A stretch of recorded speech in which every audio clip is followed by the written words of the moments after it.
Hi everyone, and welcome to Lendy's monthly financial property update for October. I know October felt a million years away at the beginning of this year, but here we are, almost finished with 2020, and I can't say I'll be too upset to see the back of it. In today's video, though, we're going to discuss the scrapping of the responsible lending laws. And before you roll your eyes, this is a really important topic, and there is a massive impact that it's going to have on both Aussie homeowners and Aussie businesses as we move forward. And so we thought it was really prevalent that we invite an expert along today just to talk us through all of the implications that might have. So with me today is Martin Lamb. Martin is the co-founder and our Chief Innovation Officer here at Lendy. So welcome, Martin. Hi, guys. So let's jump right in. Recently, we saw talks of the government planning to roll back on the responsible lending laws. Could you explain to us and the viewers out there what these laws are, and possibly share some insight on the main reasons why the government would decide to roll back what seems to be a good policy? Yeah, the responsible lending laws are sort of broadly in reference to what's called the National Consumer Credit Protection Act, which was put in place just after the GFC. It's essentially a piece of legislation that empowers ASIC to regulate lenders and also intermediaries like mortgage brokers on requiring them to make adequate inquiries, verify the customer's information, and provide a product that's not unsuitable. That was put in place really around consumer protections, making sure that consumers understood the credit products that they were getting into, making sure that the information that was provided was correct. Over the years, and that was 2010, or thereabouts, and over the years it sort of has some minor changes and whatnot, but the most sort of real changes have been at the regulator side, not on the law side. So the regulator's interpretation, also the lender's interpretation of what it means to comply with law. So sort of over the last 2 or 3 years, or maybe actually longer now, there've been a number of sort of government reviews, the Productivity Commission, the Royal Commission, and other things like that have prompted the regulator, both the regulator and the lender, to interpret compliance with law in different ways. And it's turned into the lender essentially asking the consumer for a lot more to get the same loan approved, even though the law hasn't changed. And what that's turned into most recently is overall increased processing times at lenders. It's turned into lower accessibility to credit and a general sort of uncertainty around what it actually means to be compliant with what the government expects. There's a huge degree of variability across what one lender might expect to be their interpretation of compliance might mean, as opposed to another lender, as opposed to the regulator. And sort of most recently, you would have seen, I'm not sure if everyone else saw, but there was ASIC v Westpac, and ASIC essentially took Westpac to court around their views that Westpac didn't meet their responsible lending obligations for a number of loans. And that ultimately went to the federal court, and on appeal, ASIC lost again, and they decided not to pursue it into the high court. And that sent the market a really, really strong message. ASIC's interpretation of the law wasn't what the court's interpretation was, and Westpac was actually correct. If you roll back to the very, very beginning of that, why they went to court because Westpac wanted to pay a fine, and the judge couldn't actually understand what they were paying a fine for. But both Westpac and the regulator thought they had done something wrong, but in the interpretation of the law by the court, that was ultimately found to be incorrect. And that, I think, has been the genesis of, well, what are we actually doing, and how is the implementation of compliance to responsible lending, what has that meant for consumer outcomes, and what has that meant for industry? That's some really great insight there, Marty.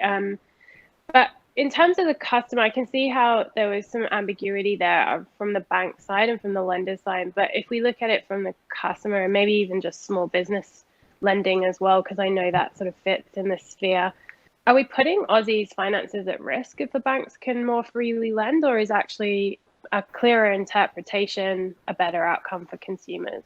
So the broad answer, I think, is no. There'll certainly be some changes, and we really don't know because, I mean, the Treasurer has talked about scrapping the responsible lending laws, but to what extent, and what does that actually look like in interpretation? The legislation hasn't been drafted yet. But if we look at it at a very, very high level, banks still have an obligation to meet their credit risk criteria and to meet their APRA requirements. And what's responsible lending essentially has turned into in recent years is around second guessing and interrogating and investigating into consumers' lives, not treating borrowers as adults. Zara, if I asked you how much you spend on groceries and you said it was, I don't know, $1,000 a month, for example, what additional questions do I have to ask, and how many statements and documents do I need to review? Or should I just say, well, Zara actually knows that this is what she spends, and if she needs to spend more, if she needs to spend less, she can moderate her own budget. And so the obligation to, I guess, be that investigator, to be sort of this almost nanny state of lending is removed. The obligation is somewhat put back onto the borrower, but it's treating adults like adults and borrowers like they actually have some responsibility and they actually know what their financial circumstances are. Look, it does drive a bit of a wedge between getting loans direct with banks and getting loans through mortgage brokers. As part of the what I refer to as the NCCP, so National Consumer Credit Protection Act, there was an amendment from a recommendation from the Royal Commission, which is what's broadly termed best interest duty for mortgage brokers. Now, the Treasury distribution has stated that they will keep that in place. So when you go to a bank, they don't need to have your best interest at heart. When you go to a mortgage broker, they do. So Zara, if you said to your mortgage broker, I actually don't know, or what does that actually mean for me? What they actually have to do is make sure that you understand, make sure that they understand what the information given them is correct. Make sure that you understand that the credit commitments you've gone into they're proposing actually meet your needs. And that it's in your best interest. So, if you said you wanted the lowest rate in the market, they talk to you about the lowest rate in the market. If you say that you want to get approval as quickly as possible, they talk to you about that. So the onus is somewhat pushed back onto the consumer. Again, the legislation needs to be drafted, but in this world, the onus is pushed back to the consumer. If you go to a mortgage broker and you say you're not sure, they will still have to go through all those steps to make sure that they've come to the right figure. And that piece of legislation is expected to stay. So I think ultimately for borrowers out there, for anyone who is thinking about getting a home loan, that actually this just allows them a little bit more autonomy to, when they say they spend a certain amount of money, then that's what they spend, and there isn't that kind of interrogation, as you say.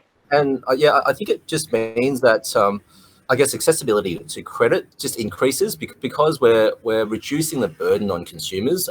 If you think about some of the transactions we undertake today with just refinances, just trying to save consumers some money, you might have a $400,000 loan with a yellow bank today, and tomorrow you want to go to an orange bank. And that process involves probably, I don't know, it could be 5 hours, it could be 20 hours, depending on the consumer circumstance. When nothing's really changed, all they're doing is just changing account numbers and paying a little bit less next month.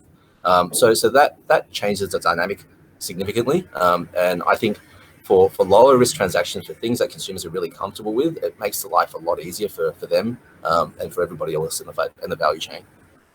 100%. And I think especially given the times that we're in and that we will be in for a little bit longer, having the opportunity to really look at your home loan and renegotiate your rate or move to a better rate at another bank easier and quicker is always going to be a good outcome for customers. So that's really useful stuff. Thanks so much, Marty.